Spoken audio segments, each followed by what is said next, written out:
Will you let go of the anger, the bitterness, the resentment, and give your enemy food when he's hungry? When you're merciful, you're not lessening what they did. They may have hurt you. It wasn't right. You're not excusing their actions.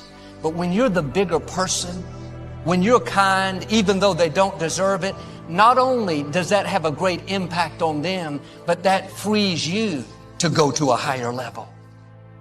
I've always known this, but somebody told me something one time about forgiveness. Forgiveness is not for you. Forgiveness is not for the other person. Forgiveness is you. See, your unwillingness to forgive another person is like you sipping the poison, waiting on them to die. You're still alive, still on this earth, even though it's been challenging and rough. And sometimes you get discouraged and uninspired to keep going. God has a plan. You will grow through what you go through. Everything that you're going through, at some point, it makes no sense to you right now. But at some point, God is going to reveal to you why all of these issues, challenges, and problems continue to show up and what you were supposed to learn from it. You will grow through what you go through. You can't sip the poison of unforgiveness and expect them to die. Forgiveness is for you. Something else I want to say. You can't drive your car looking in the rearview mirror. You can't. If you keep looking in the rearview mirror, you're going to keep crashing your car. There's a reason why the rearview mirror is this big and the windshield is this big. That's a reason for it. Because all the rearview mirror does is allows you to see what you've passed and to prevent what you've passed from coming up on you again. That's all the rearview mirror is for. The windshield is your future. It's where you're going. It's where you're headed. I hope you all picked up this today. And think about that, how that affects your life. If you got someone who you feel has wronged you and you carrying that, that's like a cancer. And all it's doing is eating away at you. Do you know how many people I've had to forgive that have never asked me for forgiveness? You know how many people I just let go so I could just go where God had for me? Because I just ain't have no more time to spend no more time thinking about that.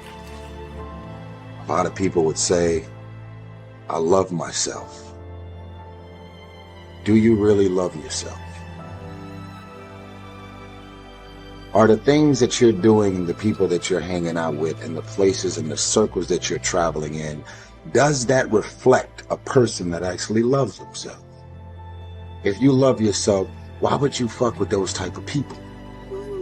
You know what they're saying about you behind your back. You know they're jealous and envious of who you are and the things that you got going on in your life and your career. You know that they don't like you. And they've made it clear. They've sent you every sign imaginable that they could possibly send you. And because you're so desperate to have people around you and in your life, you continue to go back. You continue to show up to everything they invite you to, knowing what they're saying about you. I'm not preaching separatism. I want a bunch of people to just be alone at home doing nothing, with no friends, no family, and nothing to do. I'm saying that at this point, you are old enough and mature enough to understand the difference in good people and bad people. And when you're hanging out with negative, dark, and dysfunctional people, you cannot expect yourself to go to sleep at night and rest. You cannot expect yourself to feel good about your day when you're including negative and dysfunctional people in your day. So what you grew up with them? So what their childhood friends? So what their family? We have a responsibility to walk in the direction of peace. I want to laugh. I want to smile. I want to enjoy myself. I actually want to feel good about the people that are around me. If you can't fly, run. If you can't run, walk. If you can't walk, crawl, but by all means, keep moving. A lot of people are looking at this the wrong way. There is a blessing in everything. Behind every moment of adversity in your life, there is a blessing and a lesson. Every moment of adversity has those two things. Pain always leaves a gift. Always. It's not going to change for you. It's COVID for everybody. Say just you. Your world 42 ain't finna crumble because you got to change your career. You have to change your career. You just said it in the question. Maybe it was time for you to move on. Somebody sent me a plaque one day that said, don't worry about the people that God has removed from your life. He saw things you didn't see. He heard conversations you couldn't hear. And he made moves you wouldn't make. And that's it. So when COVID happens, people get, oh, this door closed, my business closed, my job closed. When a door gets shut, all you got to do is walk up the hall. It's more doors. This is God. God he's everything, man. He got everything. You ain't got to worry about because your company closed. This ain't the only company. Could it be that he's setting you up for an upward move? But now if you're going to stay there and cry, see, here go the problem with them. Okay, they close your company. You stand at the door, open the door, open the door. The company's closed. You got to open back up, get some more investors, open your company. Could it be that all he wants you to do is go, wow, it's been great, been some years, walk up the hall? Could it be that there's a different door that he wants you to go through that was better than the door that got shut in your face? It's really, you have to live your life in expectation of wonderful things happen. God is a merciful God. He didn't bring you this far to leave you. He didn't set you up to fail. You're tripping. You're tripping, man. He only wants to progress his children. That's all he want to do. Even if you're wrong, he forgives us. Just keep moving, man. It ain't nothing. This thing right here, really, man, you got to look. So many good things have happened to me. Now, look, I've had some painful moments in this like you. But, hey, I look for the bright side, man. I expect something good to happen. I'm back at work. I don't know what he was doing, but he done made a move for me because I ask him to all the time. And then I just sit in expectation and wait and see what he got for me because he got something for me. Somebody asked me a question the other day. If you could go back to any period in your life, what period would you go back to? I ain't ever had it this good. This is the best my life ever been. You gotta be nuts. Man, you wouldn't want to be 25 again? Are you kidding me? The 25-year-old dude that was me? I'm so glad that idiot is gone. No. 63 years old, man. It's the best my life ever been. You know what I'm saying? But that's a scripture, though. If you honor me, your latter days will be greater. So all I do, I just honor him, and he gonna keep shining on me. I got it figured out. I ain't even worried. 2020 was a rough year. Another kid said, 2020, man, it's got to be the roughest year of our lives. I got news for you. This ain't even close. This ain't even close to the roughest year of my life, partner. I got some years. He said, you've had a worse year than this? Then he started naming all the stuff. Kobe Bryant died. Hold up, dog, my mama died. You was hurt when Kobe died. Dog, my mama left this earth. I like Kobe. We was boys. It was huge. But that wasn't bigger than my mama dying, though. Shit, let me tell you something, boy. I thought they was going to have to take me up out of here, boy, when that girl left. Because I was mad. Doctor said, I don't think your mother's going to make it. I said, well, cool. You ain't either. That was my first reaction. Your mama ain't going to make it. You ain't either. That's the dude I was at 40. My mama ain't going to make it. I tell you what. Why you in here talking to me? You better get in there and get to doing something. Because if she don't make it, you ain't either. And me and my brothers was dead serious. They was dead serious. We gonna kill him. Our stupid ass went, yeah. My oldest brother said, we're going to kill him. Me and my brother said, yeah. My father came in there and said, y'all ain't got nothing to do with this. That's my wife. I ain't going to kill him. What you going to kill him for? That's a crazy conversation, ain't it? But God changed people, so sure glad he changed me. All right, come on. You see, it's not what happens that determines the quality or the quantity of your life. It's not what happens. And the reason is because what happens to about everybody. The sun went down on all of us last night. A common event. And I found out the same things can happen to two different people, but one gets rich and the other stays poor. Why is that? It's because it's not what happens, but rather, it's what you do about it. That is an important phrase for your written and mental notes. It's not what happens. It's what you do that makes the difference in how your life works out. What happens is about the same for everybody. It's what people do that makes the difference. Anything can happen, right? I've heard all of the stories. Hey, I've been one of the stories. We could all tell stories for days on end. Anything can happen. Have you heard of Murphy's Laws? Surely you have. Murph had these laws. One of the laws was, if anything can go wrong, it will. That's one of Murphy's laws. Anything can happen. People succeed, some people do, some people don't. And I think it more comes down to how do we manage our mind and how do we manage our days? And I think that there's a difference between successful people and unsuccessful people in the way they particularly think about approaching something new. You know, I think unsuccessful people, when they have a big dream and they start thinking about what's going to be required to accomplish that dream, they get very limiting in their beliefs about themselves and what's possible. And specifically, they say three types of things. You know, the first thing they often say is, well, I don't know how to do that. So they stop. And they say, I don't have those things. So they stop. Or they say, I don't know, I'm not like those people. I'm not like that. And so they stop. But successful people have a different way. They have the same thing. Everybody dreams. You dream, I dream, successful people dream, people just starting out. Everybody dreams. Everyone has a vision. Everyone, if they could just take 5 minutes today and think about their lives, we could all come up with ways to improve our lives and reach another level of success, joy, happiness, achievement, contribution, fulfillment, soul. We can all elevate. But the challenge is that the unsuccessful people, they keep stopping when they think of what they currently know, have, or are. But successful people say, well, I want to do that, but I don't know how to do that.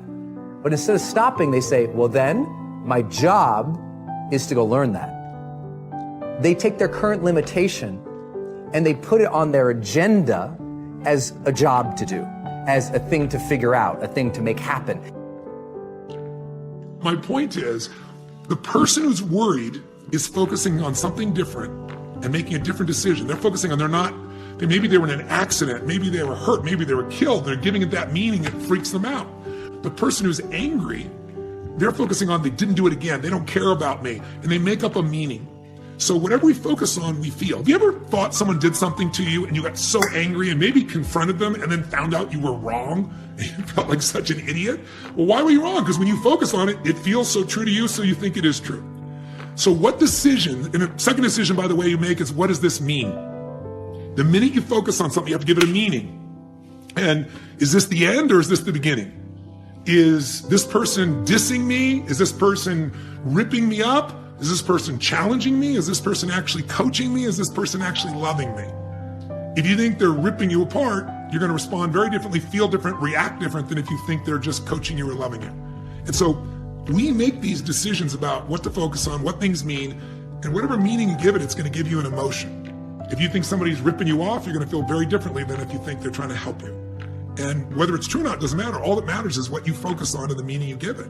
And that'll produce an emotion, and from that you make the third decision, what am I going to do? So if you said to me, Tony, okay, get to the point. What's the decision I need to make? Well, I'll give you one more example. If you asked me a year and a half ago, what would be the most important decision in life, I would say who you decide to love. Who you decide to spend your life with. Because who you spend time with is who you become. And in my case with my wife, my Bonnie Pearl, my sage, she's somewhere around. I'm not doing this to make her feel good. She's the most important decision I ever made in that area. But today, my wife and I both agree there's a decision that's even more important than that. Because your husband or wife could die. God forbid. Or they could change their values, change their beliefs, change their life, and leave you, divorce you. So if you're going to have an extraordinary, magnificent life where you're truly fulfilled, then the most important decision to make is that you're going to no longer suffer and you're going to live in a beautiful state every day, even when things don't go your way. There's another rule in my book, which is Rule 9. Assume that the person that you're listening to knows something you don't. Well, they do. The person you're listening to knows some things you don't. You can be sure of that. Now, whether or not you can get to them is a different matter, but if you do get to them, it's a real deal for you. That's why you want to listen to the other person's arguments, is because you're not everything you could be. You don't know the pathway forward with as much clarity as you could. And it's possible. This is one of the wonderful things that I've had the privilege of experiencing as a clinician. You know, because people, it's like I live inside a Dostoevsky novel as a clinician. People come in and they tell me about their lives, and I listen to them and they tell me things that are just absolutely beyond belief, you know. And I learn from my clients constantly. They're telling me honestly about their experience. They tell me things they wouldn't tell anyone else because I actually listen to them. But part of the reason I listen is because I'm desperate to listen. It's like there's a possibility I'm going to do something stupid in the next 5 years that's going to be like fatal. And there's some small possibility that if we have a decent discussion, that you'll tell me something that will eliminate some of my blindness so that I don't have to fall into that particular pit. And if you have a good sensitivity for the depth of the pit, then you know you're pretty bloody motivated to avoid it. And so, and that dialogue is it's dialogic, it's dialogos, right? It's shared logos. It's the way that we redeem ourselves mutually moving forward. This is the one that's important. Anything you work hard to accomplish, anything you struggle over to make it happen, anything you put a lot of effort in, I want this, I'm going to work like crazy, I'm going to get this. My first question is, why are you working so hard? And the answer is very simple. Anything you're struggling to try to accomplish, whether it's health or love, relationships, whatever it is, if you're struggling, it represents a simple fact.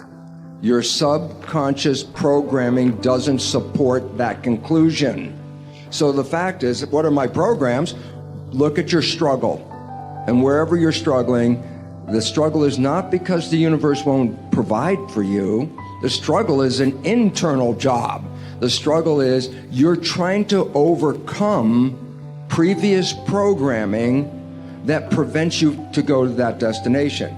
So the wonderful part about this understanding is you don't have to review your life. You can look right now at this one moment, just look in your head and say, what are the things that I keep trying to get? And they seem to be elusive. I can't get them. They're always out of reach. I say, the universe is not holding back. It's your... Whatever it is, we all have these excuses. And I call all of these things that we hang on to and use to keep ourselves from reaching these higher places in our lives, the wake. I call it the wake. And the wake is comes from a story that I heard Alan Watts tell one time, and it was a very powerful story.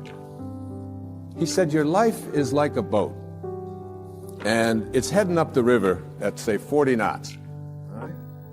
And as it's going, you are somehow able to metaphorically stand on the stern, the back of the boat, and look down into the water. Now there goes your life in this direction, and you're standing here and you're looking down into the water. And you ask yourself these three questions. The first question, what is the wake? What is it? What is this thing that you see? And the answer, the wake is the trail that is left behind. That's what it is. Nothing more, nothing less. It's the trail that is left behind. Second question to ask yourself in this little metaphor, what's driving the boat? What's making this thing go in this direction? The answer, the present moment energy that's being generated by the engine, and nothing more. That's the only thing that's making the boat go in this direction.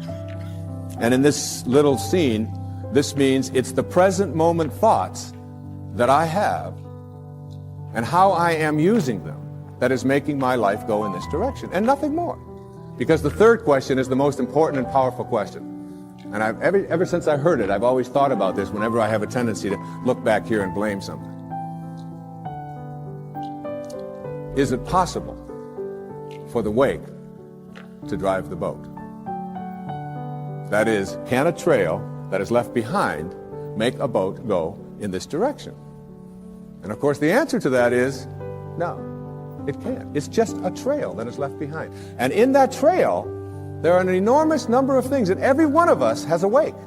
And we have a whole lot of stuff in it. And one of the problems that we have is that we have a tendency to look at the wake and all of the stuff that's in it to explain why it is my life isn't working the way I would like it to work, working the way I would like it to work, working the way I would like it to work, working the way I would like it to work, working the way I would like it to work, working the way I would like it to work, working the way.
Chẳng được quên khi cơn mưa đêm lại về.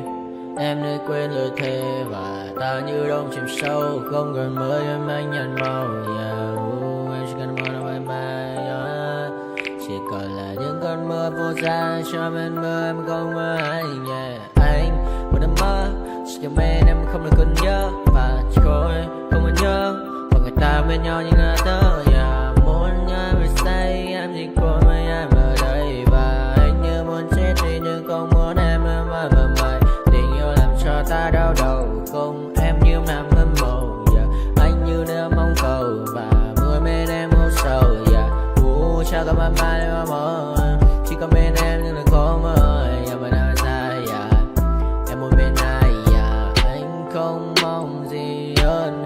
Chỉ mong em sẽ ở đây ôm anh thật gần. Anh chỉ mong đôi ta được có nhau. Mà đừng em đâu anh có em. Muốn em bên anh có em. Ta sẽ trao nhau môi hôn thật sâu. Ôm anh.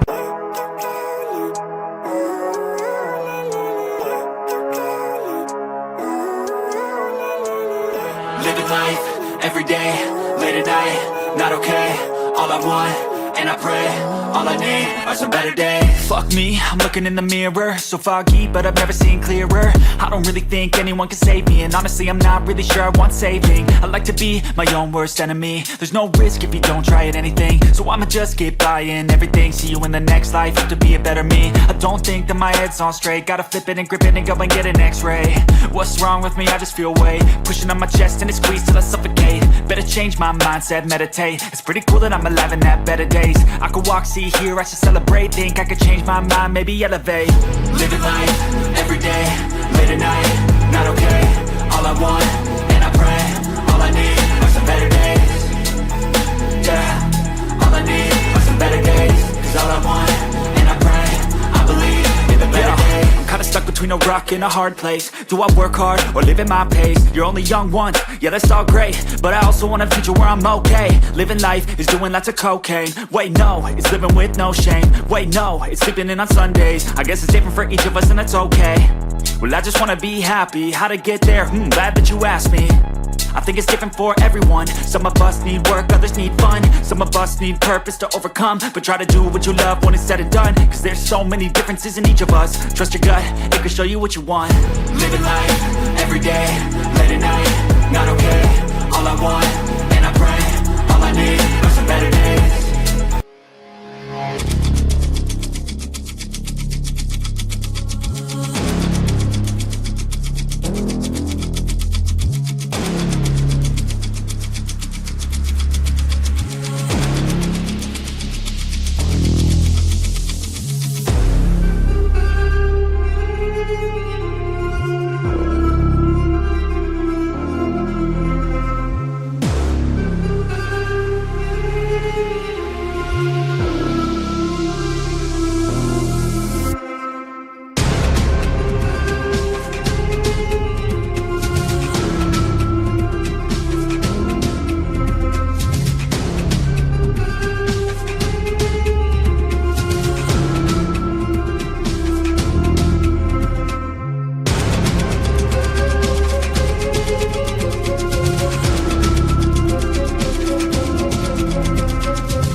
day of reckoning's here. The sound of deafening fear.